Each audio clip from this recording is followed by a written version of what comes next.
Thank you for joining the Advancing Excellence podcast. This episode is part of a series that was recorded at World of Concrete 2026 in Las Vegas. Joining the podcast is Mike Schneider, an advocate for workplace safety in the construction industry. He is here to discuss how organizations can create a culture of safety in construction by turning safety into opportunities. Let's begin.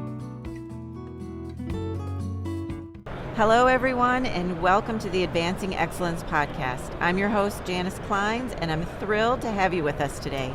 We are here at World of Concrete talking to leaders in our industry. In this episode, we're diving into a topic that's not just important, it's essential. Creating a culture of safety in construction and turning safety challenges into opportunities. Whether you're a construction professional, a safety manager, or just someone passionate about workplace safety, this conversation is for you. Joining me today is someone who knows this topic inside and out, Michael Schneider. He's a veteran of the concrete industry with more than 48 years of experience, a former senior vice president at Baker Concrete. He has also served as president of both the American Concrete Institute and the American Society of Concrete Contractors. Now leading Michael Schneider Consulting, LLC, Mike continues to drive innovation and productivity in the field and currently has a passion for addressing mental health crisis in construction. He also serves on the board of PRO, an ACI Center of Excellence for Advancing Productivity, championing advancements in the concrete technology and processes, and he's on the board for NEW, an ACI Center of Excellence for carbon neutral concrete, and he's also the chair for the ACI Foundation. Mike, welcome to the podcast. So Janice, thank you very much. Very glad to be here today and hope you have a great World of Concrete. Thank you. So let's just dive right in. When we talk about creating a culture of safety, what does that really mean to you? Great question. Again, when I hear about safety and culture, it's about every coworker going home safe to their family, his or her family. That is so key. And again, it's our responsibility as employers to make sure that everybody goes home. And then it's also, we want those same coworkers to come back after a weekend or after they've been out there overnight, coming back to the job. Today, we lose far more coworkers not being able to perform because of injuries that happen at home. And so the same philosophy that happens at the work site needs to carry over into their home life. Okay. So the construction industry is fast-paced, as you know, and deadlines can sometimes take priority over safety. How do you address this tension? Very much an issue, and the co-workers, they sense when it's all about schedule, they can sense that. And again, what we have to, as employers, make sure that our toes match our tongue, that when we say we want a safe job site, our actions have to back that up. And we can't be talking about schedule. So it's very important about what is it we say. When you start a meeting, when you're in the morning huddle, we need to be talking about safety first as opposed to the schedule. And in my years in the industry, what I have found, if we concentrate on safe, you can have everything. You can have your cake and eat it too. You can be safe, meet a schedule, and have quality work. But it all depends on the culture of the company, and it depends on proper planning, proper training. Okay. But if we do that, we can have successful jobs, and the successful jobs have all those. It's a four-legged stool. Well, that kind of leads me into my next question. What about leadership? Like, what role do leaders play in setting the tone for safety in construction sites? It is all about leadership. If leadership is not concerned about the coworkers, if they don't walk the talk, it's not going to work. I have seen it countless times where leaders have concentrated on schedule, productivity, and their own safety. They do not condone safety just by their actions. So again, when we go out there, we've got to be wearing the proper PPE. We have got to be talking to the coworkers about how do you feel about safety. This is one of the changes I had to make in the early 90s when I started being responsible for safety the first thing I would do on a job site is walk up and ask how schedule was, or what did we get done yesterday? How was our cost? When I started learning about safety and some of the basic principles, my first question now is, when was your last accident? How do your people feel about safety? And engaging the coworkers and asking them, when I talk to the coworkers, it's about how was your morning huddle this morning? Did you get a chance to talk, and was your voice heard? And if it wasn't, then we need to address that and see what we will talk to the foreman about how do we get the coworker engaged. But it's all about the leadership. What do we do when we are out there? That's and important. It's the questions we ask. If it's safety first, they understand that that's important. Yeah. And when we are out there on the job site, it's walking around, having a meaningful dialogue, and we want to find people doing something right. 95% of the time, our people are out there doing something right, but we as management, I think it's just human nature, we find what's wrong, and we talk to them about what's wrong. We have an adage at Baker, you want to do 10 attaboys. We're all for every, hey, you're doing it wrong.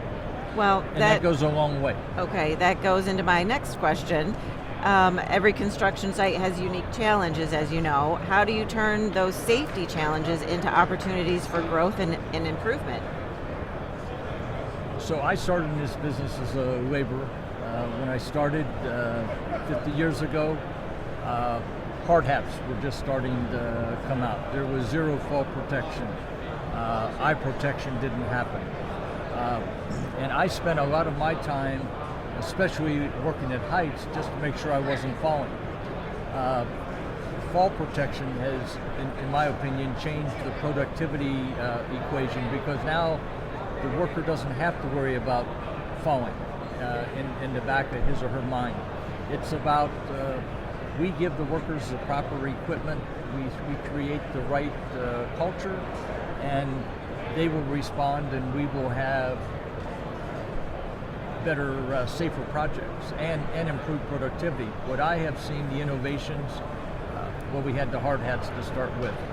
The innovations in fall protection have been absolutely amazing. There were some requirements that came out, and everybody said, how are we going to do this? I look at what is being used today in the industry from a fall protection standpoint and what it was in the early 90s when OSHA came out with their 6-foot ruling, night and day. With challenges comes opportunity, and the marketplace has responded, and there are some tremendous things that are out there. We've seen the same thing with the silica ruling. Some of the tools that have that are in use today that manufacturers have come up with based on input from people in the field. It's a much different world from a silica safety standpoint than it was when those first standards came out. Okay. And we're seeing the same thing today as we look at wearables and what can be used out on the job site. Lots of technology. So my next question, how do you create an environment where workers feel comfortable reporting hazards or suggesting safety improvements to leadership? That is really the key to having a successful safety culture, is creating that environment. So this industry, traditionally safety is all about following the rules. Being safe because we have to be safe, not because we want to be safe. At Baker in 2007, we started on with what we call incident and injury free, which is a program we put in place. And that is creating this culture of people wanting to be safe. And one of the keys is we are all our brother's keeper or sister. And we have to look out for each other. So if you see something that's not right, every coworker has the opportunity to speak up and say, this isn't right, we need to fix this. If you see your fellow coworker doing something not right, speaking up and saying something. Yeah. And that has been the key to our implementation of IIF. And at this point, IIF is part of the Baker culture. It's part of our DNA. And when we introduced this program in 2007, we had people that were interns at the time. they're today in leadership positions, and that's all they've ever known is this IIF culture and speaking up and what it is. Yeah. And so it's taken a long time to get that created, but it works. Now, one of the challenges we have had with the Latino workforce is that you don't want to embarrass the jefe. And so you don't want to speak up and make the foreman look like he's not doing his or her job. Oh, okay. That could be a challenge. So that is a challenge. So one of the things that we also have to talk about is in the Latino culture, family is very important. And so we have to hope that value of family overrides that value of not embarrassing the boss. Okay. And that's what we try to do. And in order to make this work, we have to engage the mind and the hearts.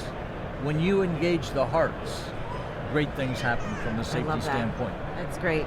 I mean, that's a really good concept there. Can you share an example where a safety challenge turned into a breakthrough or a success story? Well, part of what I've seen is the safety people, they're reviewed as a traffic cop. That's sort of the reputation that safety people have had over the years. As we have been on our IIF journey, what has happened is we want that safety person out on the job, we want him to be part of the team, a valued part of the team. And so in our pre-planning process, that they are involved. And from that, again, we've had some very creative solutions to safety hazard. It's identifying the hazards first, and then how do we get rid of those? How do we eliminate those from an engineering standpoint, from a process standpoint? And when we do that, when you got multiple minds working trying to solve the issue, we come up with very creative solutions. And so it's engaging everybody at the very beginning, talking about the end game is everybody going home safe. How are we going to do that on this job? And we have found that housekeeping is very key. Well, the only way to have a clean job is everybody on that job picking up a paper and taking care of things. It's a little bit like Disney. When you go to a Disney park, you find no paper on the ground. They have figured out that if you have garbage cans every so many feet, people are going to pick up the garbage. If they see a cigarette butt on the ground, they pick it up. We can have the same thing on the job sites if, again, we talk about housekeeping. Okay. Well, that kind of goes into my next question. Can you just elaborate on how a safe site can actually improve efficiency? I mean, absolutely. So after 50 years in this business, in the first 10 minutes, I can tell whether it's a safe project or not. Okay. I look at the housekeeping. Are things neat and orderly? Is there litter? Are there water bottles, Mountain Dew cans, Twinkie wrappers on the ground, or are they all in the garbage can? Right. One of the things we look at is saw stations. We use circular saws a lot on the project, and we have some rules. 2 hands on a circular saw. Are they using saw horses in a proper saw station? I look for that saw station, and if they are using that, and if there are 2 hands on the saw, I know if you pay attention to the details, the rest takes care of itself. Okay. Dan Baker's grandfather taught him, if you watch the pennies, the dollars will take care of themselves. I like that. And safety's the same way. If we pay attention to the little details, like housekeeping, like having a safe saw station, people will, the big things will take care of themselves. They know what to do. So let's talk about innovative solutions. What role does innovation play in addressing safety challenges in construction? Well, we all have to be open-minded, and if I had to look at one innovation, and some people may not call it an innovation, but it's behavior-based safety. It's how do we engage the minds and the hearts? Because when we do that, very good things happen. Okay. And when people are happy on their job site, trying to create a good environment, this is a tough business. I mean, we're working out in the environment. You're working in the rain, the cold, the heat. We can have videos showing how glamorous construction is. Day in and day out, it's not very glamorous. It's just hard work and a lot of sweat and a lot of shivers as it's in the cold weather. And so what we're trying to do is create that environment where the people, the coworker feels appreciated, feels that he's part of the team. Right. And so that innovation in terms of engaging minds and heart is, I think, has been far more successful than anything we've done with fall protection or PPE. Those are just some of the things that we have to have. Right, I agree. So let's leave our audience with a piece of advice. What would you give to companies looking to strengthen their safety culture? It starts with leadership. If top leadership is not bought in, it's not going to happen. It's about, again, walking the talk. Senior leadership has to set the example. They have to show people that they really care. And again, how are they engaging the workforce when they are out there? You can follow all the rules in the OSHA manual and still get people hurt. It's when we're all working together and looking out for each other. It's when you see somebody out there and their body position, they're using a Burke bar and they're pulling straight back, that if it slips, it hits them in the face. Just a simple, hey Johnny, hey Susie, what happens if that slips and the guy moves to the side so it hits him in the shoulder, not in the face? Yeah. That's when we say looking out, being our brother's keeper. That's what we're talking about, looking out for each other. And the other thing is that positive reinforcement. Janice, you're doing a great job today. It looks good. It's amazing what a thumbs up to the crew will do. It's smiles and thumbs up. That's awesome. So let's talk about the future. My last question. What do you see as the future of safety in the construction industry? Are there any trends or technologies you're particularly excited about?